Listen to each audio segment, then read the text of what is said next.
arme to gari si jaladha ya matta jalala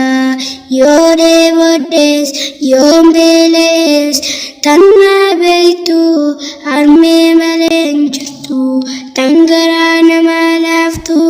barsi malenjtu ati jalatamtu nafu mamda chaltu ya arme ubrina deradu esayu jiradu anisindagadu jalala sif qabu akkamitti dubbadhu ibsachun danda'u atina hubadhu hijjiti kiyyalle kan sitti himadhu anisif ajajama kottu na ergadhu galanni kee guddaa si duran dhaabbadhu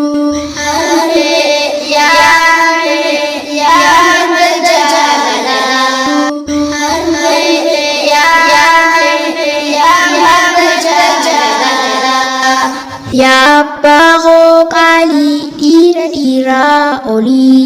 ati naaf gaaddisaa jiraadhu naaf tolii yaa abbaa koo gaarii si ol ta'uun qaalii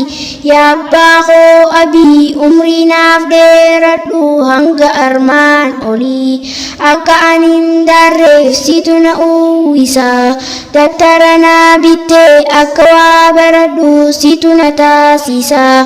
osoo ofii dartuu uffata qaqqaalii situ na uwwisa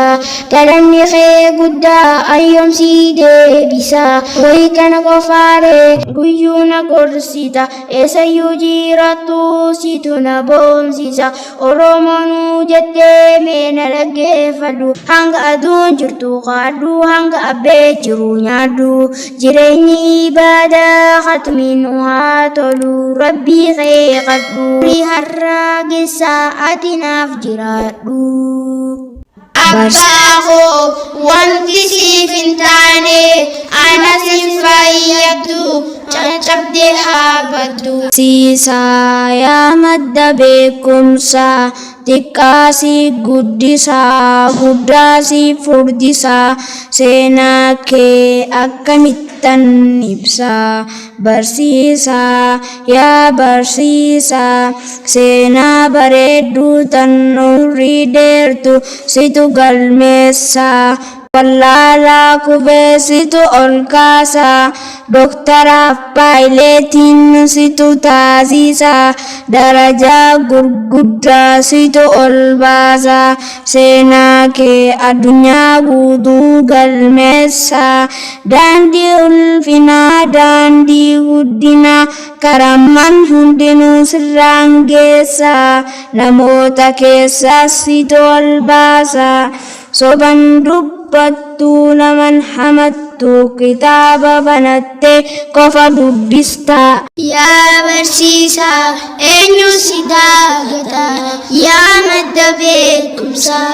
ani immoon dubbadha mana olii yaa mana khaaliqaa kollajjii islaamaa iddoo filatamaa eenyu sirraa maqaa kan irraa dubbadhu iddoo biraan sayin baraa masjiidumaa iddoo filatamaa hin qabne haqaaf laaqaa kollajjii beekamtu si keessaa gabbaate dhiirri kalee sunuu Abubakar Umarii Usmaan dabalatee Aliyul Haydarii dhiirri kalee sunuu masjiida rabbii kan itti qaraanu hadiisaaf qur'aanu namni sitti salaatee salaata shananu guyyaa qiyaamaadha gaaddisa argata kan jala torbanu yaa rabbi nuuf kanni yawma laa zilla illaa zillu kan shabaaba islaminnaansi malee reemeenyuun qabaa seenaa hojjedhu jireenyu tuni isiin gabaabaa nan jallisini ati nan godhin warra azaabaa diinii qabadhu ilmaan islaamaa irra guddadhu tolchii baradhu diinii islaamaa firqaan baay'attee rabbiin dagattee hin ta'in jaamaa ree namni ammaa garmoo fi jiru siyaamaa hin sobaminii irraan milikin karaa olaantuun karaa islaamaa rabbiin nun jedhe waliin dirqina dalaa wal yaamaa laayikiraa fittiin dirqam hin jiru yaa ilmaan namaa feetu amanii feetu qabarii dirqam hin jiru diinii islaamaa